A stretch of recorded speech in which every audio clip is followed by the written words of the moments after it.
C'est vrai que quand on est sportif de haut niveau, on pense au sport, on pense à nos objectifs, mais on ne pense pas forcément à l'après, après nos compétitions, etc. Et c'est vrai que du coup, je me pose peut-être un peu plus de questions sur ce que je veux faire après le sport. Donc c'était hyper intéressant pour moi d'être là ce soir. En plus, il y avait du beau monde, il y avait Sébastien Chabal, il y avait des joueurs de la Jave et tout. Donc c'était vraiment hyper intéressant et je ne regrette vraiment pas d'être venu. Ouais. Ah, ça fait maintenant 7 ans que je suis à Vichy, donc ouais, je commence à devenir petit à petit un Vichysois presque. Mais non, ça fait plaisir de s'entraîner dans ces conditions comme celle-ci. J'ai la chance de m'entraîner dans un complexe aquatique qui est juste magnifique. J'ai la chance d'avoir l'infrastructure du Krebs de Vichy. Et c'est pas pour rien que ça devient un territoire pour les Jeux de Paris 2024. On va avoir la chance d'accueillir des délégations, des équipes qui vont venir s'entraîner ici à Vichy. Et c'est une chance qu'on a.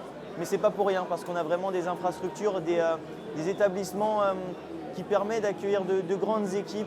Et en tout cas, moi, c'est un plaisir de pouvoir m'entraîner chaque jour dans celle-ci et c'est même un bonheur.